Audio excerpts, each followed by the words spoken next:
कि जब सत्य की असत्य से लड़ाई होगी तो सत्य अकेला खड़ा होगा और असत्य की फौज लंबी होगी, क्योंकि असत्य के पीछे मूर्खों का झुंड भी होगा। समय बहाकर ले जाता है नाम और निशान, कोई हम में रह जाता है, कोई अहम में रह जाता है। बोल मीठे न हों तो हिचकियाँ भी नहीं आती, घर बड़ा हो या छोटा अगर मिठास न हो तो इंसान क्या चींटियाँ भी नहीं आती। ज़रूरत के मुताबिक ज़िंदगी जियो, ख्वाहिशों के मुताबिक नहीं, क्योंकि ज़रूरत तो फ़कीरों की भी पूरी हो जाती हैं, मगर ख्वाहिशें बादशाहों की भी अधूरी रह जाती हैं। लोग चेहरे को साफ रखते हैं जिस पर लोगों की नज़र होती है, लेकिन दिल और कर्म साफ नहीं रखते जिस पर भगवान की नज़र होती है। बहुत ही सुंदर कहानी। ज्ञान ने कहा विद्यालय में मिलूंगा, धन ने कहा मैं अमीरों के घर मिलूंगा। विश्वास चुप था, धन और ज्ञान ने चुप होने के वजह पूछे। विश्वास ने रोते हुए जवाब दिया, एक बार में चला गया फिर कभी नहीं मिलूंगा। जन्म से ना तो कोई दोस्त पैदा होता है और न ही दुश्मन, वह तो हमारे घमंड, ताकत या व्यवहार से बनते हैं। जिंदगी को अगर खुलकर जीना है तो थोड़ा सा झुक कर जियो, तब देखो फिर ये ईश्वर आपको कितना ऊंचा उठा देगा। दिल से लिखी बातें दिल को छू जाती हैं। कुछ लोग मिलकर बदल जाते हैं और कुछ लोगों से मिलकर जिंदगी बदल जाती है। दर्द और दौलत। एक दिन दर्द ने दौलत से कहा, तुम कितनी खुश नसीब हो कि हर कोई तुम्हें पाने की कोशिश करता है, और मैं इतना बदनसीब हूँ कि हर कोई मुझसे दूर जाने की कोशिश करता है। दौलत ने बहुत प्यारा जवाब दिया, खुश नसीब तो तुम हो जिसको पाकर लोग अपनों को याद करते हैं, बदनसीब तो मैं हूँ जिसको पाकर लोग अक्सर अपनों को भूल जाते हैं।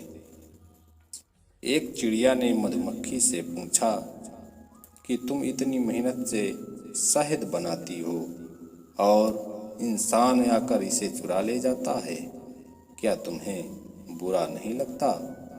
तो मधुमक्खी ने सुंदर सा जवाब दिया, इंसान मेरा शहद ही चुरा सकता है, मेरी शहद बनाने की कला नहीं। कोई भी आपका क्रिएशन चुरा सकता है, पर आपका टैलेंट हुनर नहीं। कहीं ना कहीं कर्मों का डर है, नहीं तो गंगा पर इतनी भीड़ क्यों है। जो कर्म को समझता है उसे धर्म को समझने की जरूरत ही नहीं। पाप शरीर नहीं करता, विचार करते हैं, और गंगा विचारों को नहीं सिर्फ शरीर को धोती है। शब्दों का महत्व तो बोलने के भाव से पता चलता है, वरना वेलकम तो पायदान पर भी लिखा होता है। मंदिर के बाहर लिखा हुआ एक खूबसूरत सच, अगर उपवास करके भगवान को होते तो इस दुनिया में बहुत दिनों तक खाली पेट रहने वाला भिखारी सबसे सुखी इंसान होता। उपवास अन्न का नहीं विचारों का करें। इंसान खुद की नज़र में सही होना चाहिए, दुनिया तो भगवान से भी दुखी है।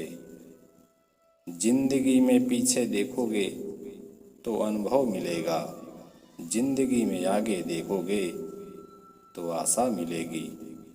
दाएं बाएं देखोगे तो सत्य मिलेगा, लेकिन अपने भीतर देखोगे तो परमात्मा मिलेगा, आत्मविश्वास मिलेगा।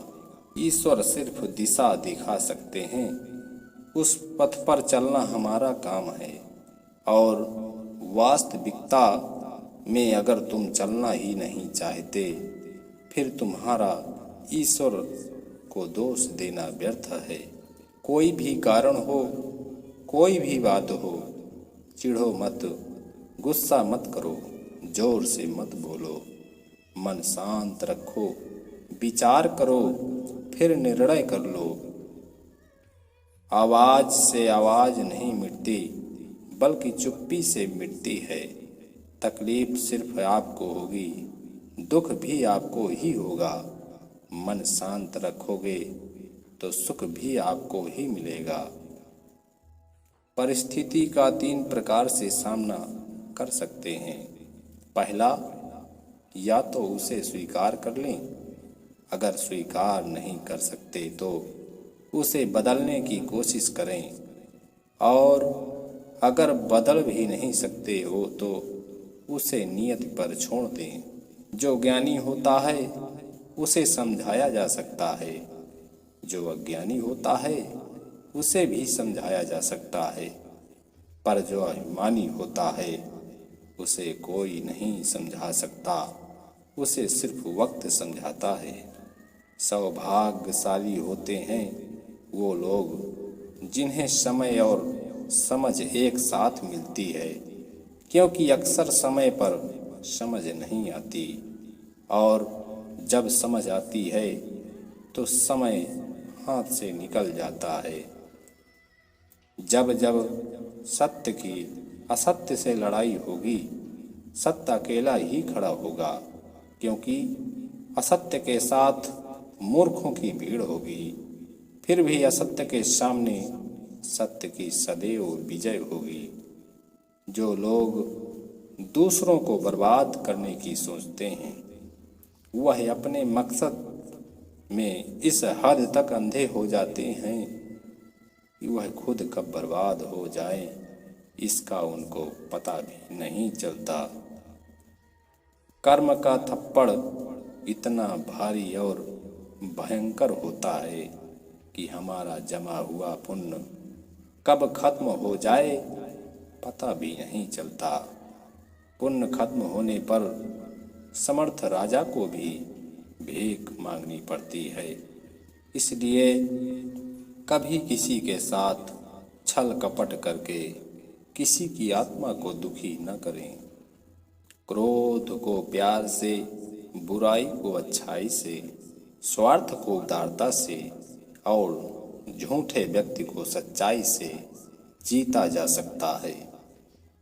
गुरु से ज्ञान सीखो, पिता से संघर्ष सीखो और माँ से संस्कार। बाकी जो बचा है वो ये दुनिया ही सिखा देगी। गलती उसी से होती है जो काम करता है। निकम्मों की जिंदगी तो दूसरों की बुराई खोजने में ही खत्म हो जाती है। जय श्री कृष्ण।